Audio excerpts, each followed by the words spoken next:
Il s'appelait André. Nous l'appelions Dédé, Monsieur Dédé, et ses vieux copains l'appelaient Ded. Il était né dans le Queyras, il avait grandi dans un hameau de montagne. Alors l'hiver, il le passait sur les skis, bien évidemment, et l'été, il parcourait la montagne sur sa jument, tout seul. Plus tard, adolescent, il a commencé à grimper sur les sommets environnants. À 16 ans, il a quitté la ferme familiale. Son père battait sa mère. Un jour, il s'est interposé. Ça a été violent, bien évidemment, et il est parti. Quelques années plus tard, il est arrivé à Chamonix. Il avait trouvé un travail comme porteur pendant l'été. Alors, il approvisionnait un refuge de haute montagne. Avec une charge d'à peu près 40 kilos, il remontait le glacier et ensuite les échelles qui menaient jusqu'au refuge. Alors, du haut de son 1,80 m et de ses 75 kilos, c'était quand même pas rien de porter des charges comme celle-ci. Et une fois qu'il était au refuge, il restait là-haut pendant 2-3 jours et il allait chercher des cristaux de quartz, l'or des chamoniards. Plus tard, il est devenu guide de haute montagne et cristallier passionné.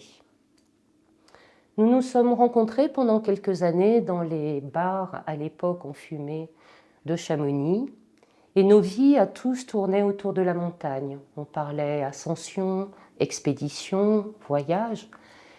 Et Dédé, lui, n'aimait pas trop voyager, il préférait rester dans les Alpes, emmener ses clients en montagne et puis surtout aller aux cristaux, toujours. C'est un personnage assez extravagant. Il aimait beaucoup raconter des histoires, il pouvait être volubile, il aimait attirer l'attention sur lui. Puis d'autres fois, il était sombre, fermé. On sentait cette colère qu'il rongeait, qui était toujours là. Quelques années plus tard, encore, alors que nous étions redevenus l'un et l'autre célibataires, il a tout fait pour me charmer. Et dans son rôle de séducteur, à la fois aimant, attentionné, il était irrésistible. Il adorait chanter, il chantait Brassens et Nougaro. Il jouait avec les mots, il adorait ça. C'était un personnage étonnant et très attachant. Quelques mois après, nous avons décidé d'emménager ensemble. Des amis nous louaient une vieille ferme qu'ils avaient rénovée. L'endroit était magnifique, il y avait un poêle, une cheminée, un jardin pour regarder les couchers de soleil sur le Mont Blanc. On y était bien, c'était vraiment très très chouette. Quelque temps après, nous sommes partis en voyage. Alors ce voyage, c'était avec un ami à lui du Queyras qui avait acheté un bateau et qui faisait un tour du monde par étapes sur plusieurs années quand il était disponible. Alors les deux se connaissaient bien. Moi, je trouvais ça un peu gonflé d'embarquer Dédé, le Queyrassin, dans une traversée qui n'était pas rien. On partait des Canaries pour aller jusqu'à Ziguinchor en Casamance, au sud du Sénégal. Et Dédé ne savait pas nager, n'avait même jamais mis les pieds sur un bateau. Bon, les deux se connaissaient bien, moi j'aime être en mer, j'avais déjà navigué. J'aime être en mer quand on ne voit plus la côte, donc une traversée de plusieurs jours comme ça m'excitait beaucoup et j'étais vraiment très heureuse. Alors on attendait, c'était au mois de décembre, on attendait les alizés, vous savez, ces vents qui descendent vers le sud et l'ouest et qui devaient nous pousser tranquillement. Mais au lieu des alizés, on avait un vent de nord-ouest avec une houle assez forte et ce vent et ces vagues venaient ricocher sur les côtes mauritaniennes et nous renvoyaient une mer qui était très hachée et une houle croisée. Et au fur et à mesure que les vents forcissaient, l'ambiance à bord se détériorait. C'était pas facile, Dédé ne s'amarinait pas. Et puis c'est un personnage assez orgueilleux quand même, donc se sentir en difficulté n'est pas au top, pas l'homme qui confronte tout, ça le mettait dans un état assez mal. Mais bon, la traversée se passe. On arrive à l'embouchure de la Casamance, on fait une première escale juste pour une nuit. Et le jour suivant, nous arrivons à Ziguinchor. À Ziguinchor, des amis à tous les deux, Philippe et Dédé, nous attendaient. Un couple vivait là à l'année, et puis d'autres amis étaient venus juste pour passer les fêtes de fin d'année. Et tous se connaissaient bien depuis des années. Donc je m'étais dit, là, tout va rentrer dans l'ordre. Et en fait, pas du tout. Dédé restait sombre, voire agressif envers ses amis. Il était assez imbuvable. Alors je lui propose de partir juste nous deux pendant 2-3 jours. J'avais pour mission d'aller rencontrer un sculpteur sur bois qui vivait sur les berges du fleuve. Et des amis m'avaient demandé de leur ramener des statuettes que ce sculpteur fabriquait. Et Dédé aimait beaucoup travailler le bois, donc tout allait bien. Alors on se retrouve tous les deux dans un gîte, tenu par des Français. Alors on s'installe, on va voir le sculpteur, tout allait bien. Nous dînons tous ensemble, il y avait quelques touristes, pas beaucoup à cette époque-là de l'année, ils étaient 4 ou 5. On passe un dîner assez sympa, il y avait de la musique, des conversations. Et à la fin du repas, Dédé se lève, il me dit « Bon, je vais me coucher ». Bon, ok, moi j'étais bien, tranquille. Je lui dis « Je viendrai un petit peu plus tard ». Bon, ok, il part. 15-20 minutes après, il revient, et là, vraiment, le regard noir, et me dit « Bon, quand est-ce que tu viens ?» Moi, j'étais un peu choquée par cette demande et ce ton-là, et puis on ne me dit pas à quelle heure je dois aller me coucher. Donc je lui dis « Je viendrai un petit peu plus tard, dans pas longtemps ». Puis là, je me suis dit « Il ne faut pas exagérer quand même », donc j'ai attendu 5-10 minutes pour la forme. Et puis, je suis allée le retrouver dans notre chambre.